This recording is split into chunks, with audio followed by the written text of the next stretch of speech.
You want to open your email and you will find attached the form you will need to fill out. You need to take 2 screenshots, one of the top and one of the bottom part of the form. After you've taken your first screenshot, if you want to click on the little picture at the bottom left, click done at the top left and save to photos, and this will save to your camera roll on your phone.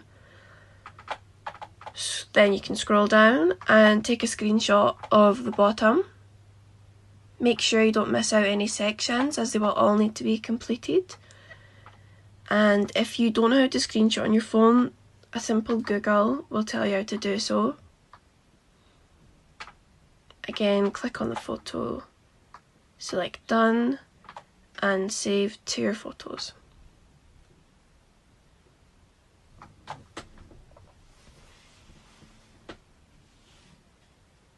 Once this is done, we can go ahead and open up our Snapchat.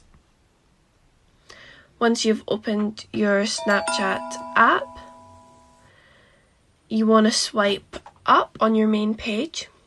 I'll show you here, just simply swipe up and select camera roll, which is the top right, and this shows all the camera roll that's on your phone. And you want to select the screenshots you have just taken of the form you're filling out.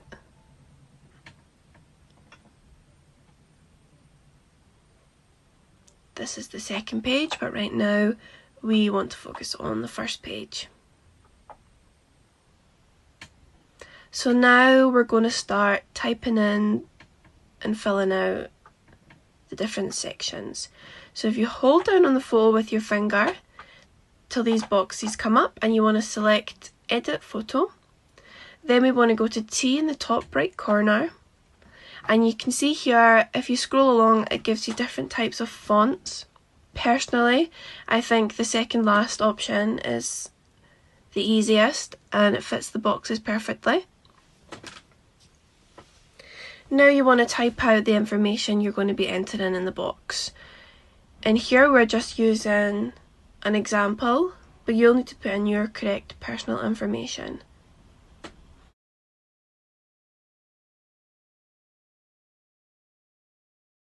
Now you want to go to the colour wheel at the corner, and you want to slide right down to the black because that will give you the same black every time.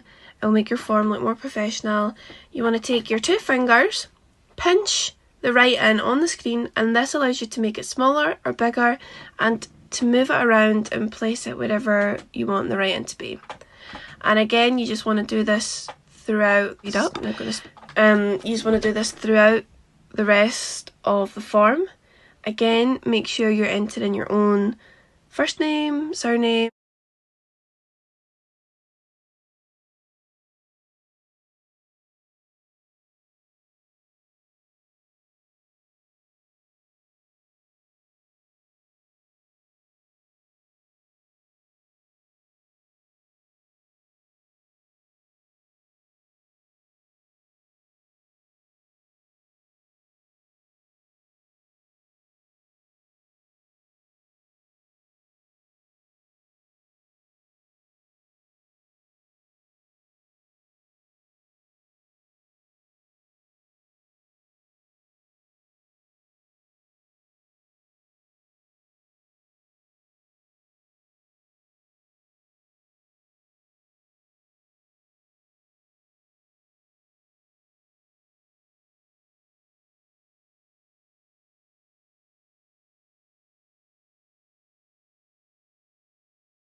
Now that we've completed the writing part of the form, we can now go and click the second option, which is a little pen, and this allows us to start filling out the form by putting ticks in each boxes. What you want to do is again go down to the black at the side of the page, and again you pinch down with 2 fingers on the screen to change the size of your dot and the pen you're using. I prefer to go as small as possible, and it allows you to tick and make it more clear which option you're selecting. If you want to do a cross is fine. Then you want to go ahead and save this, and that's us done.